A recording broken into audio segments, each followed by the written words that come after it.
विधानसभा चुनाव के लिए मतदान की प्रक्रिया सुबह 7 बजे से शुरू हो चुकी है और लोकतंत्र की खूबसूरत तस्वीरों के साथ हर जानकारी आप तक पहुंचा रहे, पल पल की अपडेट आप तक पहुंचा रहे हैं मैं और मेरे सहयोगी विशाल। और विशाल, जैसे हम पहले भी दिखा रहे थे, ये तस्वीर आ गई है, इंतजार था इसका। ये कार्यवाहक मुख्यमंत्री नायब सिंह सैनी नारायणगढ़ में मिर्जापुर अपने गांव में अपने वोट का इस्तेमाल कर चुके हैं। नीली स्याही दिखा दी लोकतंत्र के प्रतीक की। उनकी पत्नी सुमन सैनी भी क्या कह रहे सुनते हैं। लोकतंत्र के महापर्व में मैं ऐसा आग्रह करूंगा, माँ के नवरात्रि भी चल रहे हैं, जिस प्रकार से हम अपने ने अपना वोट डाल दिया है।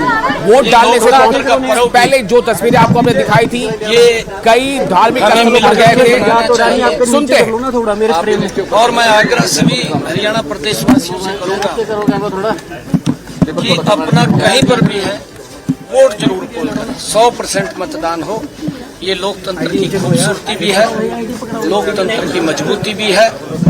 मेरा हरियाणा प्रदेश के सभी नागरिकों से, क्योंकि राष्ट्र मजबूत हो, प्रदेश मजबूत हो, उसको लेकर के हमने ये विकसित हरियाणा, विकसित भारत, और उसको लेकर के हम अपना वोट पोल करें, मेरा यही आग्रह है।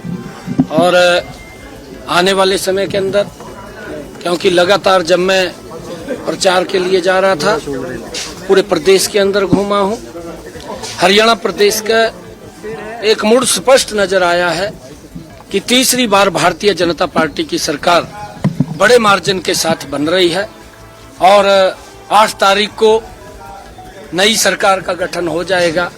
ये हरियाणा के लोगों ने सर 3 महीने आपके समय मेरा काम करने का, 3 महीने आपने अब तो मुख्यमंत्री काम किया, कई घोषणाएं की, योजनाएं शुरू की, तो उन 3 महीनों को आप कैसे देखते हैं और हरियाणा के लोगों पर क्या असर गया होगा? नहीं, देखिए, हमारी सरकार ने पिछले 10 वर्षों में, डबल इंजन की सरकार ने जबरदस्त काम हरियाणा प्रदेश के अंदर किए हैं। हरियाणा के लोगों के जीवन को सरल सुगम करने का काम, गरीब व्यक्ति को मजबूत करने का काम, किसान को मजबूत करने का काम, और हमारी महिलाओं को सशक्त करने का काम, युवाओं में बड़ा विश्वास जगाने का काम, ये पिछले हमारे 10 वर्षों के कार्यकाल के अंदर हुआ है। और आज वही कारण है कि लोग आंकलन करते हैं, कांग्रेस झूठ की राजनीति करती है, कांग्रेस झांसा, झूठ और लूट की राजनीति करती है, और हरियाणा के लोग इस बात को समझ चुके हैं। हरियाणा ने यह बड़ा मन बना लिया है, तीसरी बार भारतीय जनता पार्टी की ऐतिहासिक सरकार बन रही है और हम आदरणीय मोदी जी के साथ मिलकर के हरियाणा प्रदेश का तीव्र गति से विकास करेंगे। इसके लिए हम लगे हैं। मैं पूरे हरियाणा प्रदेशवासी, मैं पूरे कोई दिल की धड़कन नहीं बढ़ी है। हमने काम किया है और काम के बल के ऊपर तीसरी बार सरकार आ रही है। दिल की धड़कन तो कांग्रेस की बढ़ रही है और उनकी सरकार बन रही है,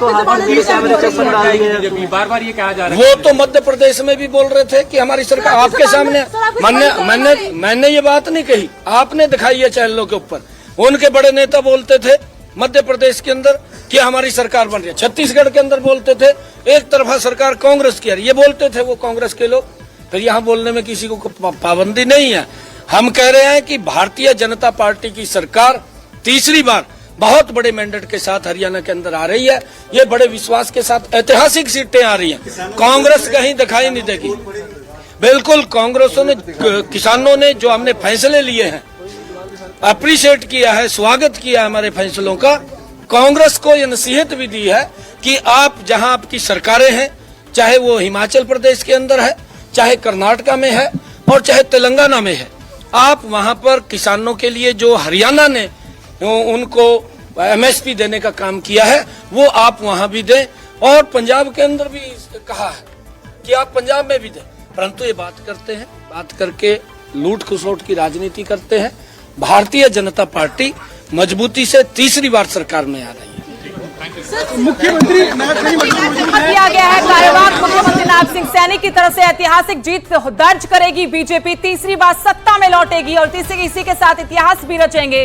कांग्रेस पर झूठ की राजनीति करने का आरोप एक बार फिर से नायब सिंह सैनी की तरफ से लगाया गया, लेकिन सभी की नजरें रहेंगी इस बार लाडवा विधानसभा सीट पर। यहां मुकाबला मेवा सिंह के साथ नायब सिंह सैनी का है। मेवा सिंह निवर्तमान विधायक कांग्रेस के, उन्हीं के साथ मुकाबला। 10 साल तक सरपंच की राजनीति से विधायक तक पहुंचे हैं। क्या इस बार कोई बड़ा करिश्मा कर दिखाएंगे? क्योंकि लाडवा विधानसभा सीट पहली बार चुनाव लड़ेंगे। पवन सैनी को नारायणगढ़ भेजा गया है, नायब सिंह सैनी को बुलाया गया है लाडवा में चुनाव लड़ने के लिए, और इसको लेकर विरोधी भी निशाना साधते रहे हैं कि सेफेस्ट सीट ढूंढ रही थी बीजेपी। करनाल की बजाय उनको लाडवा भेजा गया, ना नारायणगढ़ गए क्योंकि वहां पर जिला परिषद का चुनाव उनकी धर्मपत्नी हार गई थी। अब सेफेस्ट सीट पर क्या सेफ रहेंगे नायब सिंह सैनी, ये बड़ा सवाल। लेकिन न्यूज 18 की महा कवरेज लगातार जारी है, शाम तक जारी रहेगी, एग्जिट पोल तक जारी रहेगी, आपको पल पल की हर जानकारी दे रहे हैं। 22 जिले, 90 विधानसभा सीटें, जहां पर 1031 उम्मीदवार जिनकी किस्मत आज ईवीएम में बंद हो जाएगी। सीधा मुकाबला इस बार के चुनावी रण में कांग्रेस और बीजेपी के बीच में है। देखना होगा कि जनादेश क्या रहेगा, लेकिन आज दिन है मतदान का, तो अपने मताधिकार का इस्तेमाल बढ़ चढ़कर करें, लोकतंत्र को मजबूत बनाएं।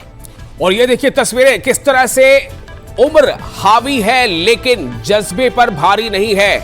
उम्र हावी है लेकिन जज्बे पर, वोट देने के जज्बे पर या लोकतंत्र में अपना अधिकार इस्तेमाल करने के जज्बे पर भारी नहीं है।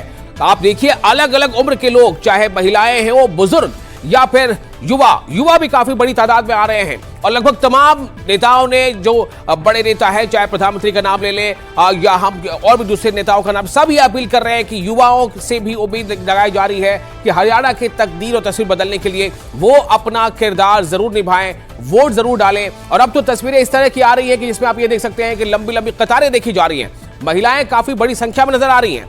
क्या ये हाई राइज चुनाव कैंपेन का असर है कि महिलाएं भी काफी बड़ी तादाद में, हालांकि आमतौर से ये होता है कि नाश्ते वाश्ते के काम के बाद से महिलाएं दिखती हैं, लेकिन यहां देखिए चाहे वो साधु संत हो या महिलाएं हो या युवा हो या बुजुर्ग हो, वोट करने आ रहे हैं। सुदेश, इससे पहले हम जिक्र कर रहे थे कि मौसम शायद थोड़ा खराब हो रहा है, बारिश हुई थी कल रात को कई जगहों पर, लेकिन अभी तक तो ऐसा लग रहा है कि मौसम हावी नहीं है, जज्बा भारी है। बिल्कुल, लेकिन ये जो इलाके अभी हम दिखा रहे हैं वहां पर मौसम को लेकर पहले से अनुमान नहीं था कि बारिश होगी, लेकिन हिसार, सिरसा, कैथल, फतेहाबाद, ये जो इलाके, अंबाला, यहाँ पर बारिश रात से ही चल रही है। अभी भी रुक रुक कर कहीं कहीं पर बारिश है। देखना होगा कि इतना मौसम खेल बिगाड़ेगा, लेकिन मतदाताओं में उत्साह तो खूब नजर आ रहा है। लंबे लंबे कतारें हैं। ये धर्मनगरी कुरुक्षेत्र की खूबसूरत तस्वीर इस वक्त हम आपको दिखाए, जहां साधु संत सुबह से कतारों में लग गए थे अपने वोट का इस्तेमाल करने के लिए। और उन्होंने कहा भी कि प्रण है हमारा कि बाकी काम बाद में होंगे, आज प्रण ये है कि अपने वोट का इस्तेमाल करेंगे। ये साधु संतों की नगरी है, लेकिन कुरुक्षेत्र के रण की तरह इस बार चुनावी रण भी सजा हुआ है। देखना होगा इस रण में कौन बाजी मारता है। आपको ये भी बता दें, दिलचस्प आंकड़े, 10 ऐसी मोटी मोटी सीटें हैं जहां सबकी नजरें होंगी, पूरे देश की नजरें होंगी कि वहां पर क्या खेल होता है या खेला होता है। इनमें कुछ सीटें ऐसी हैं जहां पर उम्मीदवार है, बड़े चेहरे हैं, लेकिन वो अपने आप को वोट नहीं डाल पाएंगे।